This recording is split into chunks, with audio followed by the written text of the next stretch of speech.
أعوذ بالله السميع العليم من الشيطان الرجيم من همزه ونفخه ونفثه بسم الله الرحمن الرحيم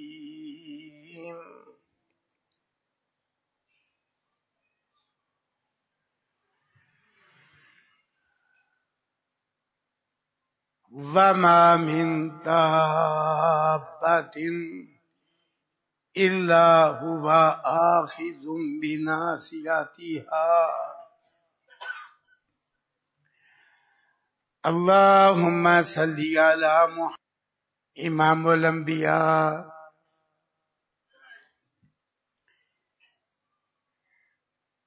سید ولد آدم جناب محمد الرسول اللہ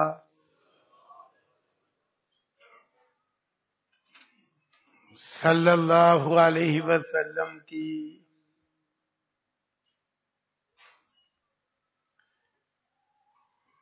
سکھلائی ہوئی بتلائی ہوئی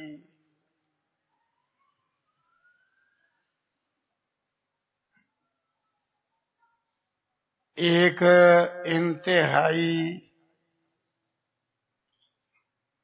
بابرکت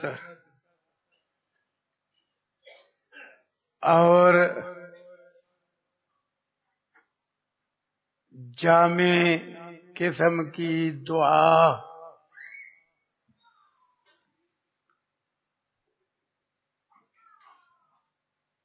اور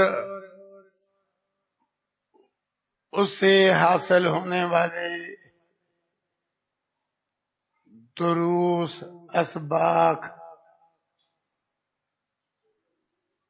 وہ آج کے خطبہ میں عرض کرنا چاہتا ہوں۔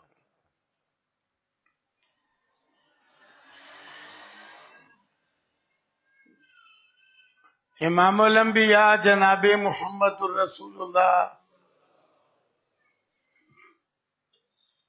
صلی اللہ علیہ وسلم کی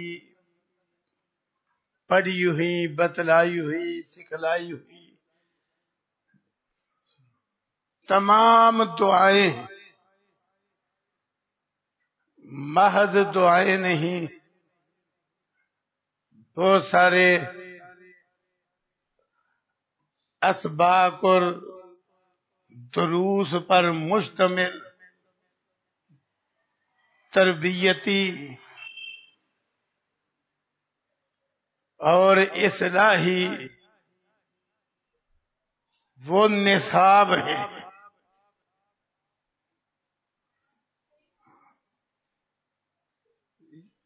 صحیح ابن حبان میں یہ دعا مذکور ہے، دیگر کتب حدیث میں بھی موجود ہے۔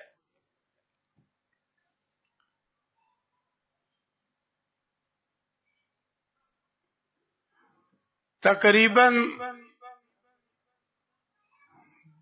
15 کلموں اور جملوں پر یہ دعا مشتمل ہے۔ وہ چھوٹے چھوٹے جملے اور کلمات ہیں، لیکن اس دعا میں عقائد کی بھی اصلاح ہے اور عملی و اخلاقی تربیت بھی موجود ہے۔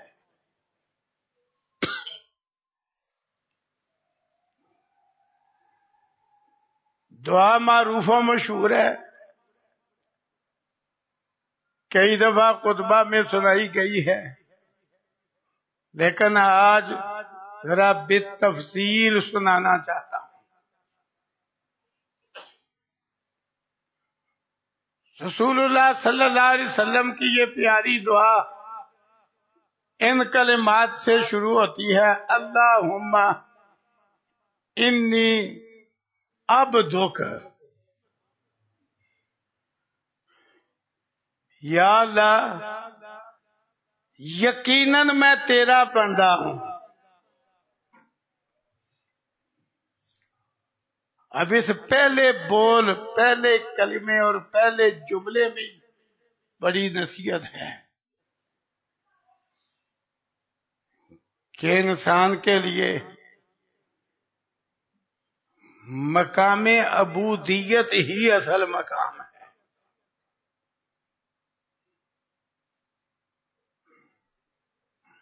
اللہ کا بندہ بن کر رہنا، جس کا مطلب یہ ہے کہ عقیدہ و عمل میں، اخلاق و کردار میں، عبادات معاملات میں، خوشی غمی میں، خلوت و جلوت میں، جو اللہ تعالی کہے وہ انسان کرتا چلا جائے، یہی اصل بندگی ہے.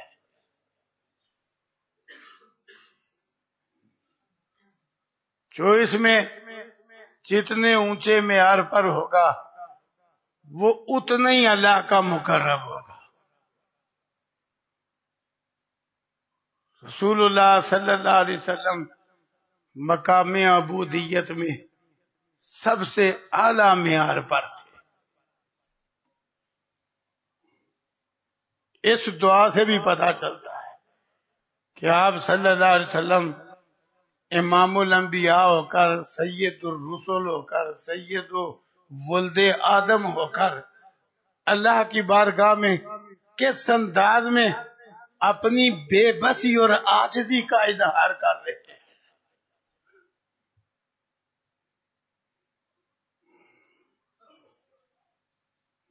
اللہم انی عبدک، یا اللہ میں تیرا بندہ ہوں. اللہ تعالیٰ نے بھی قرآن کریم میں جہاں کہیں رسول اللہ صلی اللہ علیہ وسلم کے لیے کوئی عزت و شرف والی چیز بیان فرمائی ہے، وہاں آپ کو عبد کہا ہے. قرآن کریم اور رسول اللہ صلی اللہ علیہ وسلم کی صداقت ثابت کرنے کے لیے ایک نسخہ بتلایا تو سورہ بقرہ میں یہی بات ارشاد فرمائی، اِن کنتم فی ریب مما نزلنا علی عبدنا،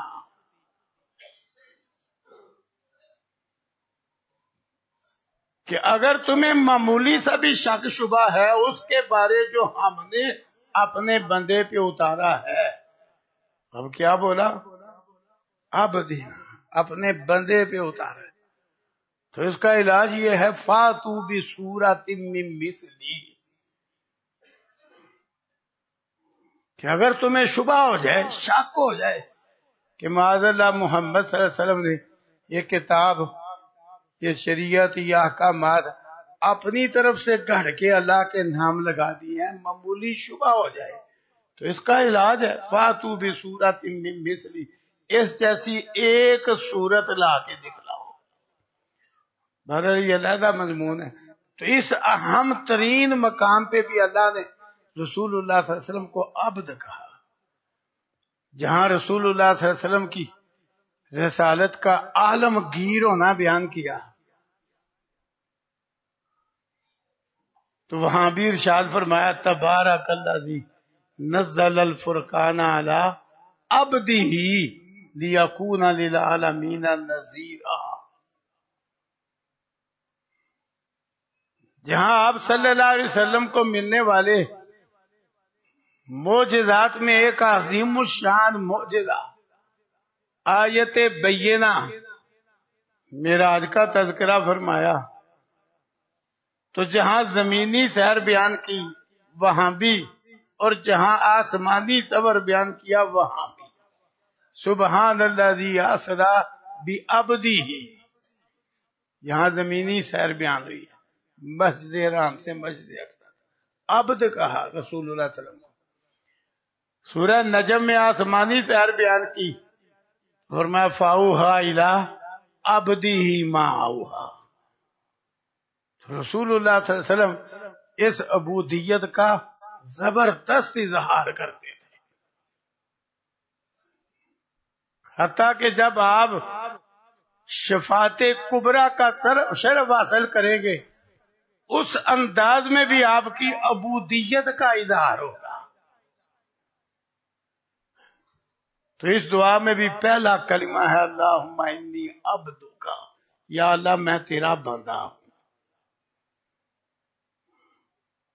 ابن عبدی کا، ابن اماتی کا، یہاں اس طرح بھی الفاظ ہیں، اور وابن عبدی کا، وابن اماتی کا کے الفاظ بھی ہیں، واو کے ساتھ بھی واو کے بغیر، کہ میں تیرا بندہ ہوں اور تیرے بندے کا بیٹا ہوں، تیری بندی کا بیٹا ہوں.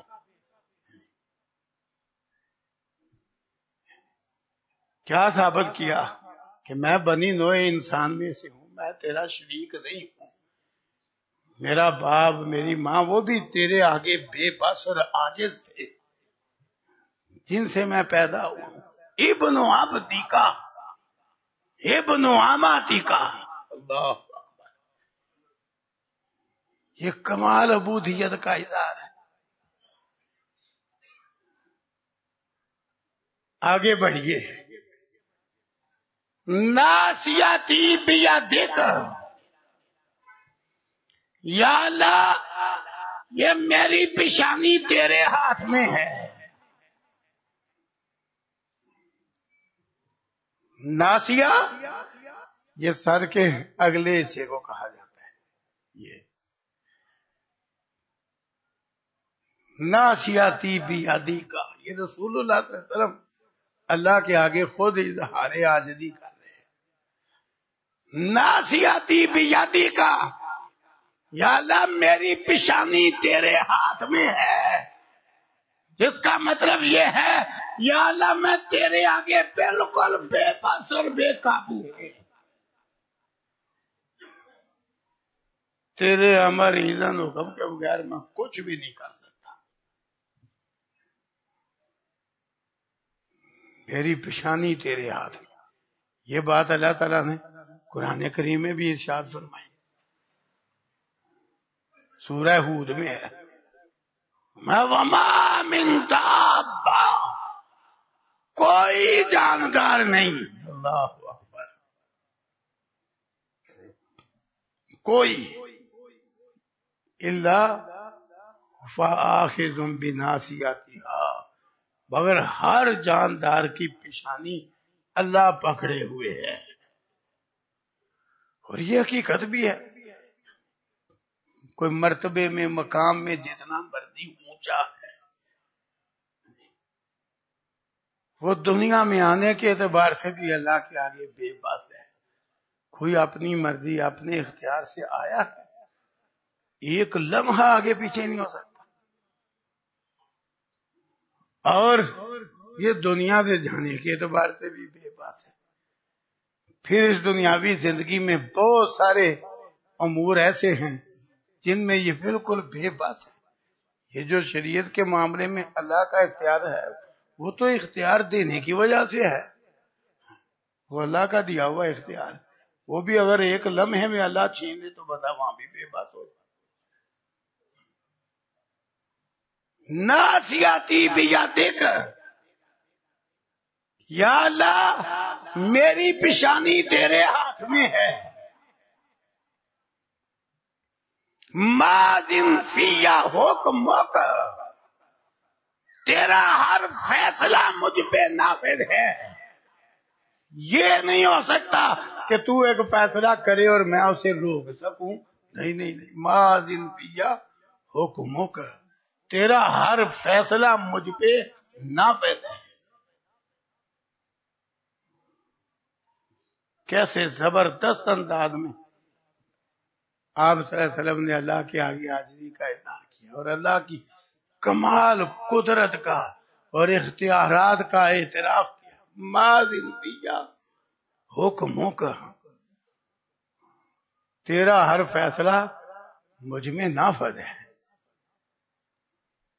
میں ادھر ادھر نہیں کر سکتا، اور یہ حقیقت ہے۔ یہ سید الرسول ہیں، یہ تو وہ اعتراف ہے جو سید الملائکہ جناب جبریل نے بھی کیا۔ بڑی طاقتور مخلوق ہے فرشتے، پر اللہ کے آگے اتنے ہی بے بس ہیں کہ صحیح البخاری میں لکھا ہے کہ ایک دفعہ رسول اللہ صلی اللہ علیہ وسلم جناب جبریل سے کہتے ہیں الا تزورنا اکثر مما تزورنا، جتنا ہمارے پاس آتے ہو اس سے زیادہ آ جایا کرو۔ یہ خواہش ظاہر کی، فرشتے سے تعلق، اس کا قرب، یہ اللہ کی رحمت کی برکت کی نشانی ہے۔ اس لیے آپ نے اپنے جذبات بیان کیے۔ آپ بڑے خوش ہوتے تھے جناب جبریل کی آمد میں، اللہ کی طرف سے آتے تھے، وہ وہی لے کے آتے۔ کہا آپ اس سے زیادہ آ جایا کریں جتنا آپ ہمارے پاس آتے ہیں۔ جناب جبریل اس کا جواب بھی اپنی طرف سے نہیں دے پائے،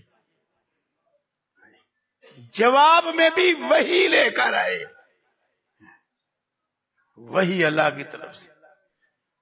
اتنے بے بات ہیں فرشتے بھی اللہ کیا، وہ جواب میں قرآن کی آیتیں لے کے وما نتنزل الا بامر ربک، اے پیغمبر صلی اللہ علیہ وسلم ہم آپ کے رب کے حکم کے بغیر اتر نہیں سکتے، ہم نہیں اتر سکتے اپنے اختیار سے، کیا آسمان سے ہم زمین پہ اپنی مرضی سے آ جائے؟ یہ کیسے ہو سکتا ہے؟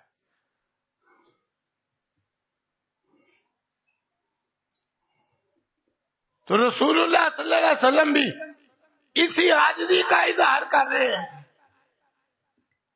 ماذن فی یا حکمک، یا اللہ تیرا ہر فیصلہ مجھ پہ نافذ ہے، جو فیصلہ تو کرے میں تیرے فیصلے کے آگے بے بس ہوں، نافذ ہے تیرا ہر فیصلہ مجھ پہ۔ اور پھر یہی نہیں، عدل فی قضاؤک، یا اللہ تیرا ہر فیصلہ میرے متعلق وہ جو بھی ہے وہ عدل ہے، عدل، اس میں ذرہ برابر بھی ظلم نہیں۔ یہ تربیت ہے ساتھ کہ ہم بھی یہ سارا کچھ تسلیم کریں۔ یہاں کیا کہا جاتا ہے، دو چار تکلیفیں اکٹھی ہو جائیں اللہ کو میرا گھر ہی ملا ہے، یہ جس کا مطلب یہ معاذ اللہ اللہ ظلم کر رہا ہے؟ نہیں، قطعاً نہیں، اللہ اکبر، کبھی بھی نہیں۔ لوگ بازار بڑی بڑی عجیب باتیں کر دیتے ہیں، شدت کی گرمی پڑے، ظلم کی گرمی پڑے، استغفر اللہ، گرمی اللہ کی امر سے ہے، کبھی بھی اس میں ذرہ برابر بھی نہیں ظلم۔ کہ بڑے ظلم کی آندھی چلی ہے، نہیں ہے، وہ اللہ کے حکم سے چلتی ہے، اس میں ذرہ برابر بھی ظلم نہیں۔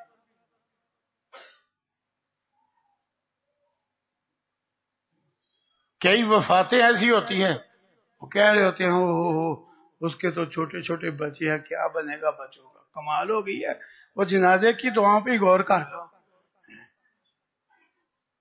بنے گا کیا؟ جس نے چھوٹے بچوں کے سر سے باپ کا یا ماں کا سایہ اٹھایا ہے وہ رب العالمین ہے، اور ہم نے بڑے بچے دیکھے ہیں ماں یا باپ کی وفات کے بعد زیادہ اچھی حالت میں پرورش پا جاتے ہیں۔ یہ تو کوئی بات نہیں۔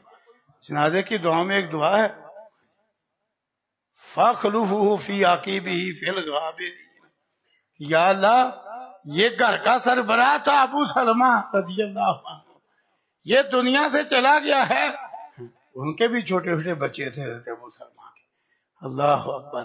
کہا جو پیچھے رہ گئے ہیں نا اس کے گھر میں، وہ پیچھے رہنے والوں میں یا اللہ تو جانشین ہو جا، سبحان اللہ، کمال ہو گئی ہے کہ ساری اسباب ہی آلاب ختم ہو گئی ہیں، تب تو نے معاملہ ان کا کرنا ہے۔ وَاخْلُفُهُ فِي عَقِبِهِ فِي الْغَابِرِينَ، بنے گا کیا؟ اللہ نہیں ظلم کرتا، اس کا ہر فیصلہ عدل ہے۔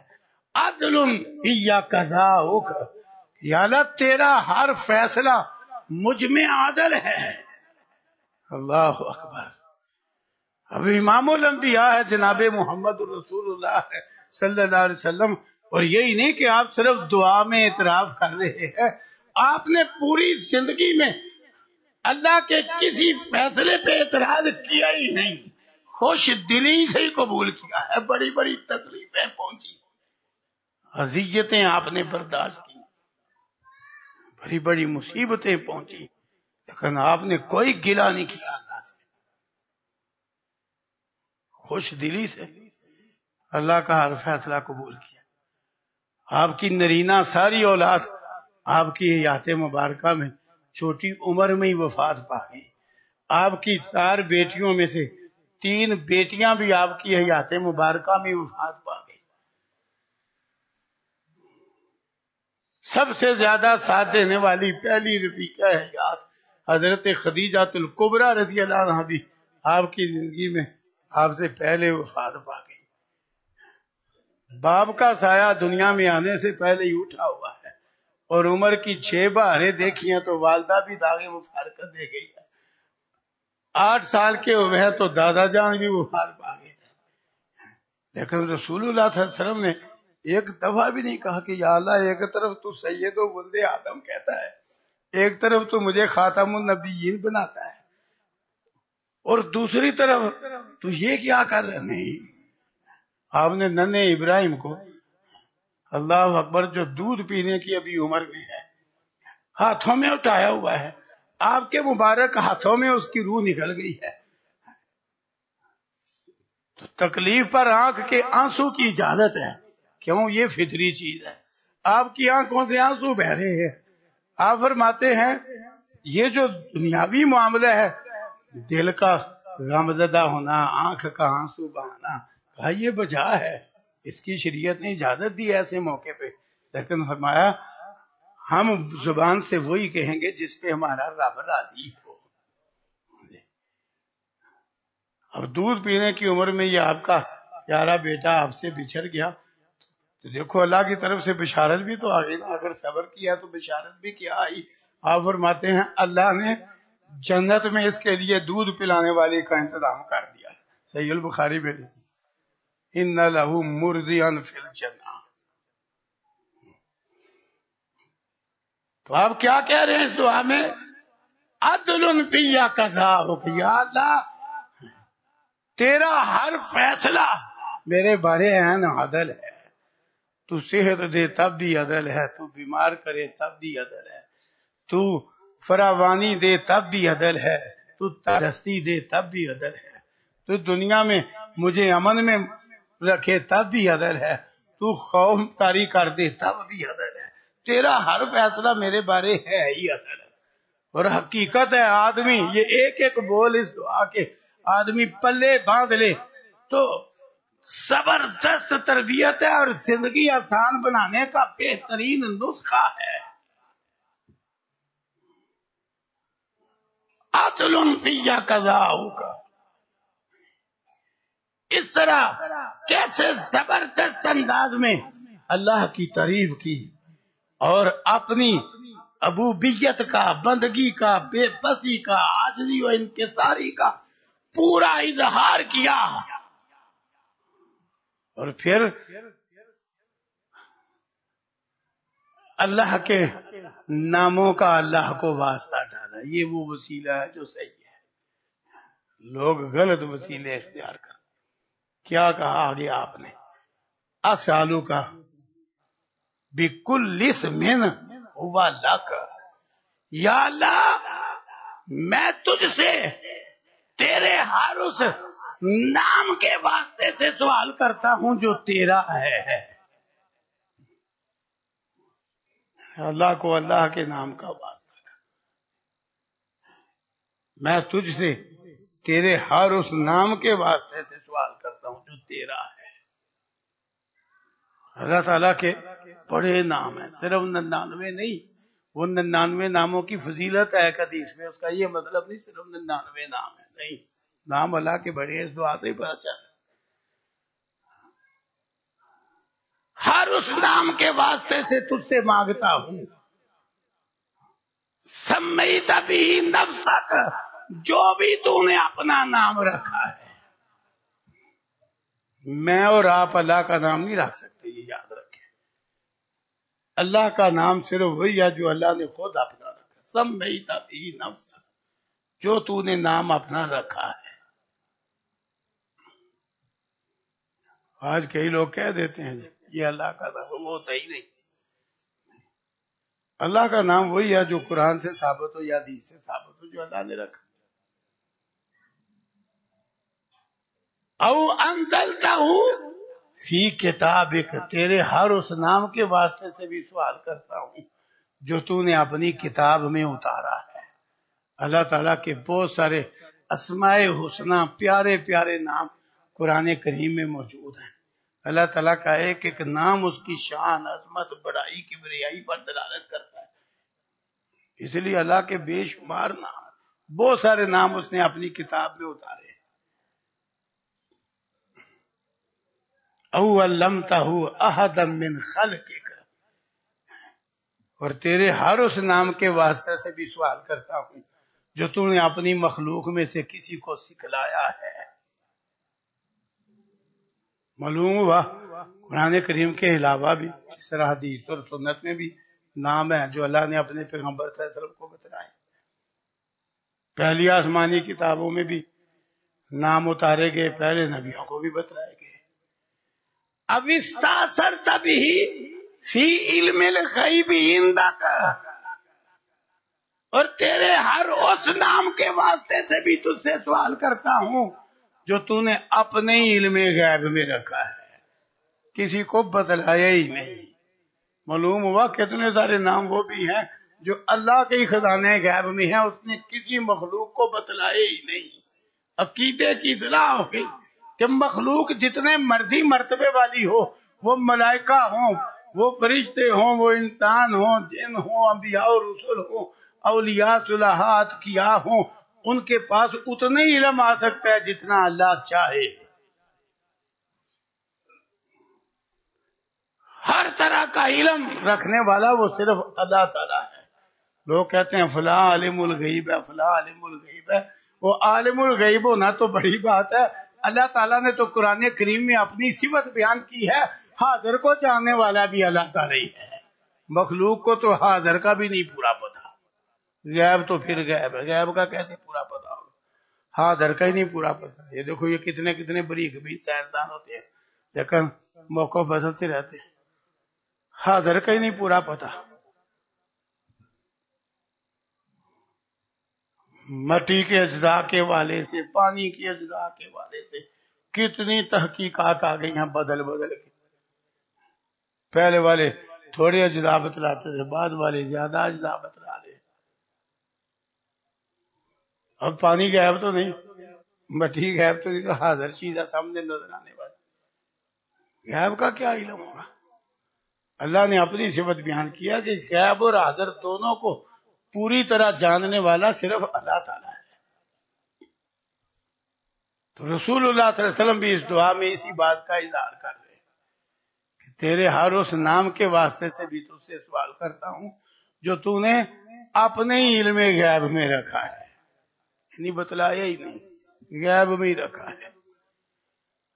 اب جو بات زبردست ہے، اتنی زبردست عاجزی و انکساری کا اظہار کر کے، عبودیت و بندگی کا اعتراف کر کے، اللہ تعالیٰ کی بے انتہا شان و عظمت کا اقرار کر کے، اور اللہ تعالیٰ کو اللہ تعالیٰ کی بہترین اسماء حسنہ کا واسطہ ڈال کے ہمارے پیارے پیغمبر نے مانگا کیا ہے؟ زبردست بات ہے، اللہ اکبر، اور بڑا اس میں سبق ہے. مانگا کیا ہے؟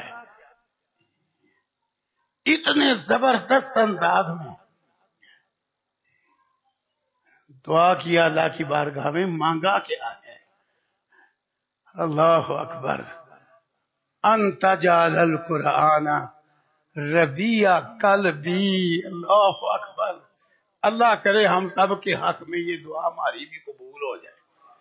انت جعل القرآن ربیع قلبی، یا اللہ مانگتا کیا ہوں تجھے تیرے ناموں کے واسطے ڈال کے، تیری تعریف کر کے، اپنی بے بسی کا اظہار کر کے، یا اللہ میں تجھ سے مانگتا کیا ہوں انت جعل القرآن ربیع قلبی، یا اللہ تو قرآن کو میرے دل کی بہار بنا دے۔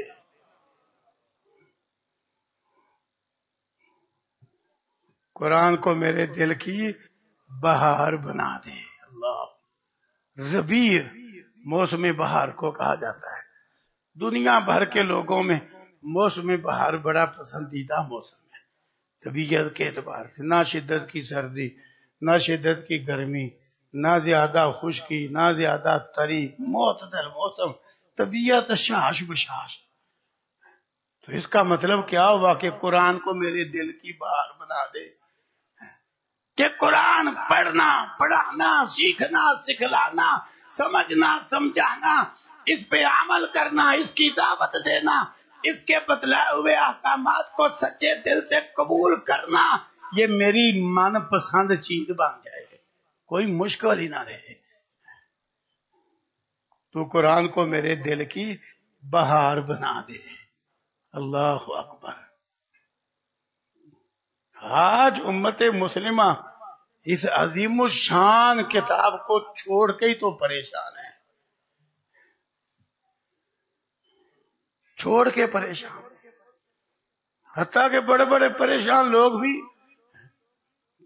پریشانی دور کرنے کے لیے اسباب وہ اختیار کرتے ہیں جن اسباب کی وجہ سے پریشانیاں آتی ہیں۔ کام تو یہ کرنے کا ہے، انت جعل القرآن ربیع قلبی، یا اللہ تو قرآن کریم کو میرے دل کی بہار بنا دے۔ ایسا تعلق چاہیے قرآن کے ساتھ کہ قرآن دل کی بہار ہو، اس کو پڑھنے سے طبیعت شاش بشاش ہو، دل خوش ہو جائے، ایسا پیار قرآن سے قائم ہو جائے۔ اللہ اکبر۔ انت جعل القرآن ربیع قلبی، یا اللہ قرآن کو میرے دل کی بہار بنا دے۔ رسول اللہ صلی اللہ علیہ وسلم قرآن سے بڑا گہرا تعلق رکھتے تھے۔ صحابہ کرام میں، خیر القرون میں، ہمارے اسلاف میں بھی یہ کیفیت تھی۔ جو وقت گزرتا جا رہا ہے قرآن لوگ چھوڑتے جا رہے ہیں۔ یہ چھوڑنے والے اتنے بڑے محروم ہیں کہ اللہ نے قرآن میں بیان کیا کہ کل قیامت کے دن پیغمبر ایسے لوگوں کے خلاف شکایت کرے گا جنہوں نے قرآن کو چھوڑ دیا ہوگا، سفارش کرنے کی بجائے شکایت کرے گا۔ آج یہ چھوڑنے والی بات ہے۔ اللہ اکبر۔ گھروں کے گھر ناظرۃ القرآن سے خالی ہوتے جا رہے ہیں۔ ترجمہ تو قسمت والوں کو اب آتا ہے، پھر کوئی جذبہ اور ذوق شوق ہی نہیں پڑھنے کا، پڑھانے کا، سیکھنے کا، سکھلانے کا۔ حالانکہ اس دعا میں جو تربیت کا، اس کے علاوہ اس کام کے اتنے فضائل قرآن کریم میں اور حدیث اور سنت میں درج ہیں کہ بندہ حیران رہ جاتا ہے۔ قرآن پڑھنا، پڑھانا، سیکھنا، سکھلانا کتنا عظیم الشان عمل ہے، اس کے مطابق زندگی گزارنا، حدیث اور سنت کی روشنی میں اس کی تفسیر سمجھ کر عمل کرنا بڑا عظیم کام ہے۔ کہ رسول اللہ صلی اللہ علیہ وسلم دعا کر رہے ہیں، آپ پہ تو قرآن اتر رہا تھا، آپ تو محبت وحی تھے، آپ کے دل اور سینے میں اسے محفوظ کرنا اللہ نے اپنے ذمہ لیا ہوا تھا۔ پہلے اتنا تعلق ہے، پھر رسول اللہ صلی اللہ علیہ وسلم کا حرص دیکھیے، آپ کا جذبہ دیکھیے کہ اللہ سے کیا مانگ رہے ہیں۔ انت جعل القرآن ربیع قلبی، یا اللہ قرآن کو میرے دل کی بہار بنا دے۔ مصروف تو مصروف، آج فارغ وقت میں بھی لوگ قرآن نہیں پڑھتے، ایسی لغویات کا جال بچ گیا ہے، فارغ وقت میں بھی لوگ قرآن پڑھتے، بڑے تھوڑے ہیں قرآن پڑھنے والے، یہ حقیقت ہے، بڑے تھوڑے۔ رمضان قرآن کا مہینہ، لوگ اس میں نہیں قرآن پڑھتے. دنیاوی علوم و فنون جن میں بہت کچھ وہ ہے کہ جس کا دنیا میں بھی نہ کوئی فائدہ ہے نہ کوئی ضرورت ہے، وہ لوگ پیسے دے کے، بھاری فیسیں برداشت کر کے، لمبی چوڑی رقمیں خرچ کر کے اور دماغ کھپا کے وہ ڈگری ہولڈر بننے کے چکر میں ہیں. گھر گھر میں تو اب تو جناب بچے تو بچے، بچیاں آتا کہ بڑے بڑے مسکین گھروں کی بچیاں، وہ F A, B A, B S C. Allah اکبر. اور قرآن کا سادہ ترجمہ بھی نہیں پڑا. اب کم از کم جو میٹرک کو اس پہ 10 سال لگ جاتے ہیں، جس کی آج لوگوں کے ہاں کوئی حیثیت نہیں ہے. کوئی حیثیت دنیاوی علوم و فنون میں کوئی کہ جی میں میٹرک پاس ہوں، کوئی حیثیت نہیں لوگوں کے. لوگوں کے یہاں تو اب B S C, M A, M S C, M Phil. اب تو یہ ہے دنیا کے میدان میں لوگ بڑھتے ہی بڑھے جا رہے ہیں. 16 سال، 18 سال. اس کے مقابلے میں قرآن کا علم، حدیث کا علم جو مفت میں پڑھایا جا رہا ہے مساجد میں، مدارس میں، اور مختصر وقت میں بھی پڑھایا جاتا ہے، لوگ وہ مختصر وقت بھی دینے کو تیار نہیں. کتنے ہیں صبح شام کسی ترجمہ کلاس میں بیٹھنے والے، کوئی درس قرآن میں شامل ہونے والے کتنے ہیں.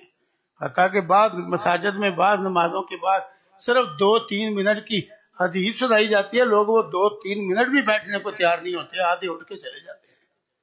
مفت میں، ہائے ہائے، مفت میں. مجھے تقریباً 35 برس ہو گیا میں مدارس سے وابستہ ہوں. حقیقت ہے مدارس کے میدان میں مشکل ترین مرحلہ ہے کہ آنے والا بچہ 6 سال پورے کر جائے. 6 سال.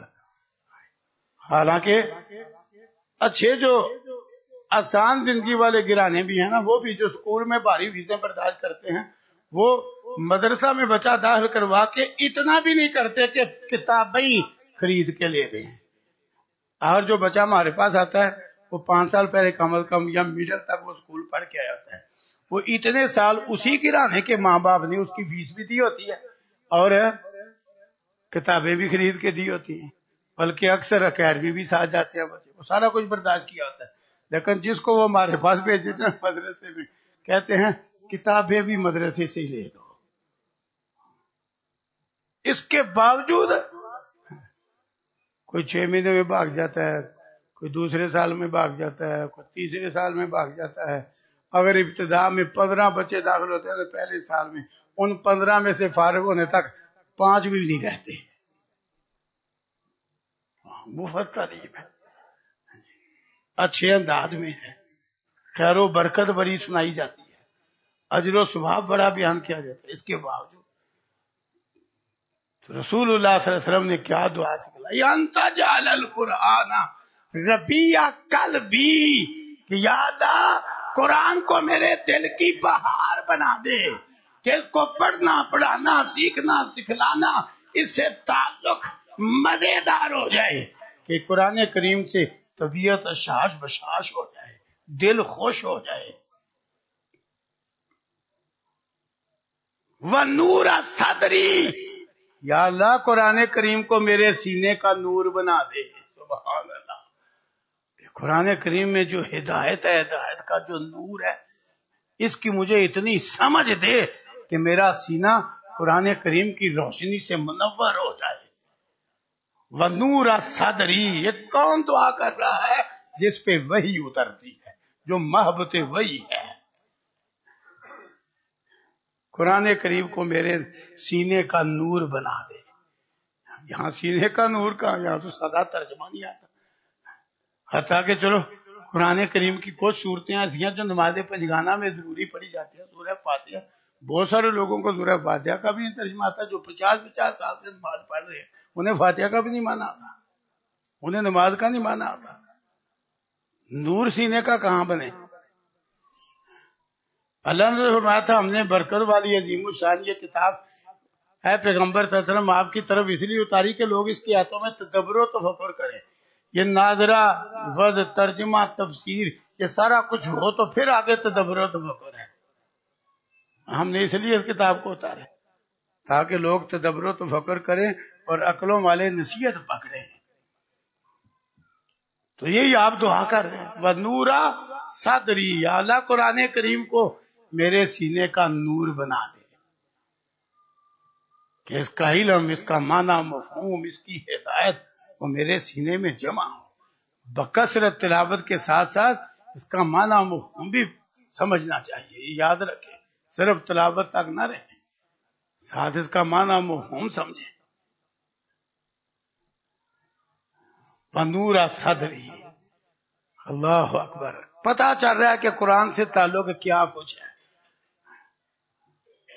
وَجَلَا ہمی، یا اللہ جتنے فکر میرے اوپر سوار ہیں. ہم اس غم اور فکر کو کہتے ہیں جو مستقبل کے بارے آدمی کو لگ جائے. اس مسئلے کا کیا بنے گا، یہ معاملہ میرا کیسے حل ہوگا، یہ پریشانی کیسے دور ہوگی. وہ جو فکر کی شکل میں غم ہے نا، جو سر پہ سوار ہے کہ آئندہ اس حوالے سے کیا بنے گا، اسے عربی میں ہم کہتے ہیں. تو یا اللہ قرآن کریم کو میرے فکروں اور غموں کا علاج بنا دے کہ میں قرآن پڑھوں تو میرے فکر ختم ہوتے جائیں. سبحان اللہ. رسول اللہ صلی اللہ علیہ وسلم تو واقعتاً ایسا کرتے. صبر ہجرت ہے، چاروں طرف سے خطرات ہیں. مکے والوں نے انعام کا اعلان کیا ہوا ہے کہ جو محمد صلی اللہ علیہ وسلم اور ان کے ساتھیوں کو پکڑ کے لائے گا ہم 100 اونٹ انعام دیں گے. پیچھا کرنے والے پیچھا کر رہے ہیں. اس خوفناک صبر ہجرت میں صحیح البخاری اٹھا کے دیکھیے، رسول اللہ صلی اللہ علیہ وسلم سکون حاصل کرنے کے لیے، اس غم کے علاج کے لیے صبر ہجرت میں قرآن ہی پڑھتے جا رہے ہیں. کہ وہ پیچھا کرنے والا سراقہ جو بعد میں مسلمان ہو گیا، وہ بیان کرتا ہے کہ میں اتنا قریب ہو گیا کہ مجھے آپ کے قرآن پڑھنے کی آواز آنے لگی. تو دیکھو کیسی اللہ نے صبر ہجرت میں پھر مدد کی. وہ قرآن آپ کے لیے وہ جلا حامی بن گیا کہ یا اللہ قرآن کریم کو میرے فکر کا علاج بنا دے، جلا بنا دے کہ میرے فکر ختم ہو جائیں، مجھے فکروں کے حوالے سے صحیح روشنی اور صحیح سمت نظر آ جائے. یہ مطلب ہے جلا کا معنی روشنی بھی ہوتا ہے. وجلا حامی، کیوں جب کسی چیز کا فکر غم سوار ہو جاتا ہے نا تو بندے کو سمجھ نہیں آتی کیا کرنا. کہا یا اللہ قرآن کریم کو میرے فکر کا جلا بنا دے. اللہ اکبر. وذهب حزنی، یا اللہ قرآن کریم کو جو ماضی کے دکھ درد غم مجھے پہنچ چکے ہیں، جن کی یاد پریشان کرتی ہے، وہ پہنچی ہوئی جو تکلیفیں ہیں، یا اللہ ان کے علاج کا بھی ذریعہ بنا دے کہ میں قرآن پڑھوں تو میرے وہ پہنچے ہوئے غم بھی ختم ہو جائیں. کمال ہو گیا، کتنی پیاری دعا ہے. وہ قرآن کریم سے اس طرح کا تعلق جوڑو جو اس دعا میں سکھلایا گیا ہے. یہ حقیقت ہے. آج قرآن کریم کو نظر انداز کیا، اللہ اکبر، کیسے کیسے غم لاحق ہو گئے، کہ کیسے کیسے غم لاحق ہو گئے، کہ کس کس انداز میں اس وقت کلمہ پڑھنے والوں کو تڑپایا جا رہا ہے.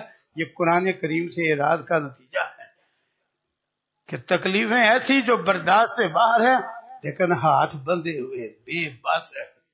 تکلیفیں ایسی، کبھی قرآن کریم کی بے حرمتی، چھوٹی تکلیف ہے امت مسلمہ کے لیے، کبھی رسول اللہ صلی اللہ علیہ وسلم کی بے حرمتی، آپ کی شان میں گستاخی، چھوٹی تکلیف ہے کلمہ پڑھنے والے کے لیے، لیکن بے بس کر کچھ نہیں سکتا. حالات ایسے بن گئے. یہ قرآن چھوڑنے کا نتیجہ ہے کہ ایسی ایسی تکلیفیں. پھر جو خطے مظلوم ہیں، اللہ اکبر، دردناک مناظر ہے کہ بندہ دیکھے تو تڑپ اٹھے لیکن بے بس ہے. کیا ہے یہ؟ اتنی بڑی تکلیفیں اور آگے بے بس، کر کچھ نہیں سکتا. یہ حالات بنے ہوئے، یہ کیا ہے؟ یہ قرآن کریم سے اعراض کا ہی نتیجہ ہے. یہ روح گردانی کی صدا ہے. اللہ نے قرآن میں اعلان کیا تھا. یہاں اس دعا کے اندر یہ تربیت ہے نا کہ قرآن سے تعلق جوڑو گے تو دل بھی روشن ہوگا. دل کی بہار بھی ہے قرآن، اور دکھوں کا علاج بھی ہے. فکروں کا مداوع بھی ہے.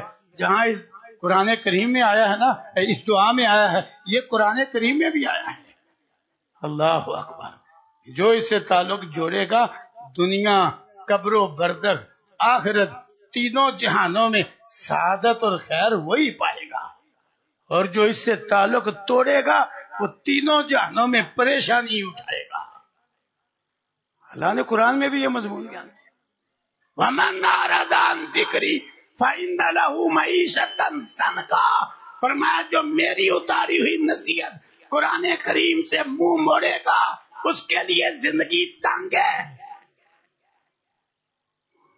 تنگ زندگی. اللہ اکبر. وَنَحْشُرُهُ يَوْمَ الْقِيَامَةِ أَعْمَىٰ. اور قیامت کے دن ہم اسے اندھا کر کے اٹھائیں گے. قال رب لما حشرتنی اعمیٰ وقد كنت بصیرا. کہے گا یا اللہ آج تو نے اندھا کے کیوں اٹھا دیا، میں تو اچھا بھلا دیکھنے والا تھا. آواز آئے گی قال كذلك اتتك آیاتنا فنسیتها وكذلك اليوم تنسى. تیرے پاس ہماری آیتیں آئی تھی، تو نے ان کو نظر انداز نہیں کیا تھا، آج تجھے بھی نظر انداز کیا جائے گا.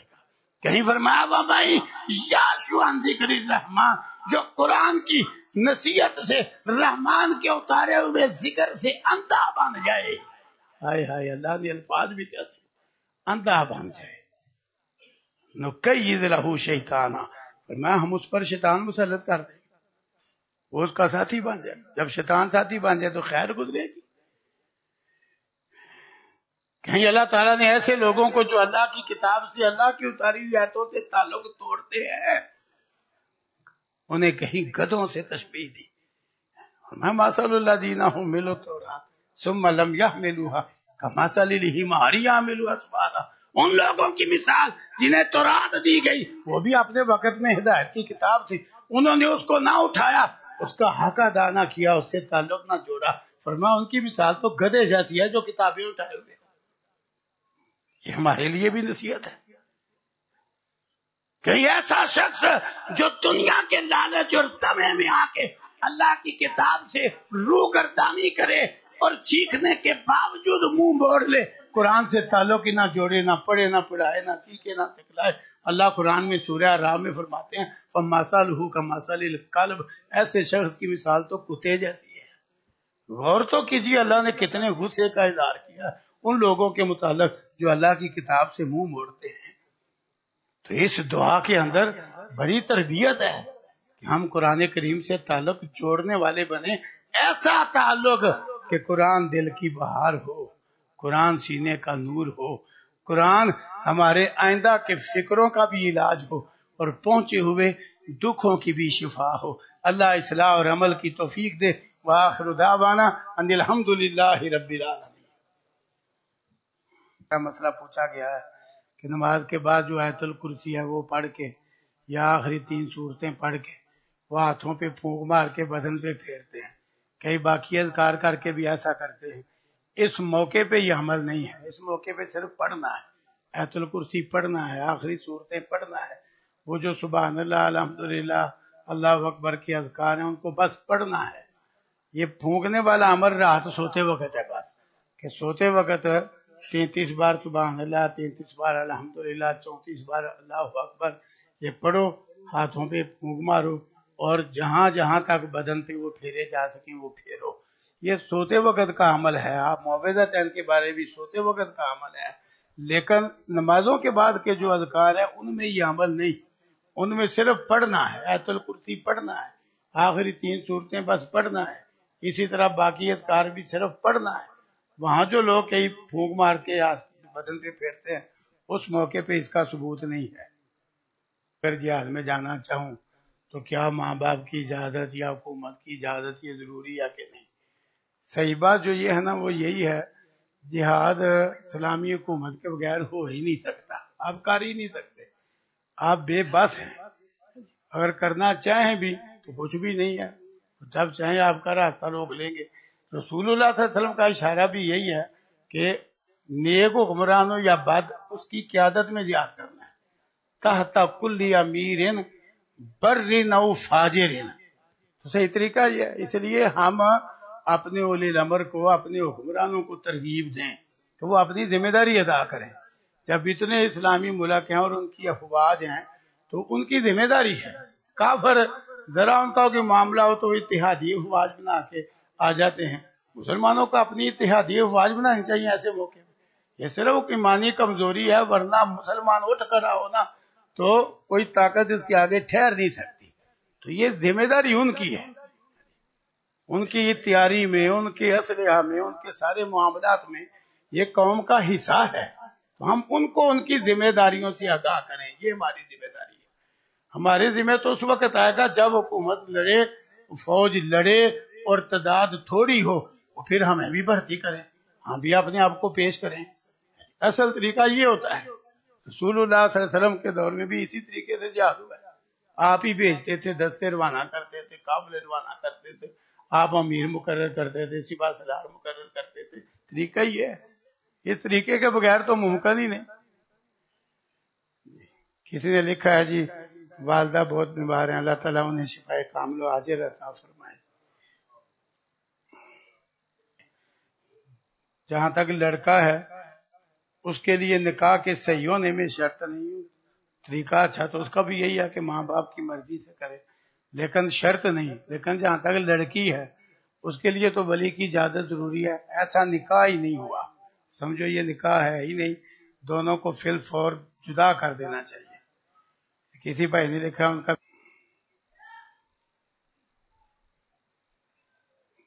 کہ بعض افراد آتے لیٹ ہیں لیکن ان کے لیے جگہ رکھ دی جاتی ہے، کوئی کپڑا رکھ دیا جاتا ہے، وہ پھر لیٹ آ کے گردنیں پھلانگتے آتے ہیں. تو کیا یہ درست ہے؟ کسی کی جگہ متعین کرنا درست ہی نہیں. آنے والا جب آئے جہاں اس کو قریب سے قریب جگہ ملے وہ بیٹھے. ہاں جگہ وہ متعین کر سکتا ہے جو پہلے آیا ہوا ہے، بیٹھا ہوا ہے، وہاں اس نے سنن نوافل ادا کی ہیں، تحیۃ المسجد پڑھی ہے، وہ اس کو وضو ٹوٹ گیا، وہ وضو کرنے گیا، وہ اپنی جگہ رکھ سکتا ہے، وہ پھر آ بھی سکتا ہے. اس کے لیے پابندی نہیں، وہ پہلے آیا ہوا اس کا حق ہے. تو لہذا صحیح طریقہ یہی ہے ٹائم پہ آؤ.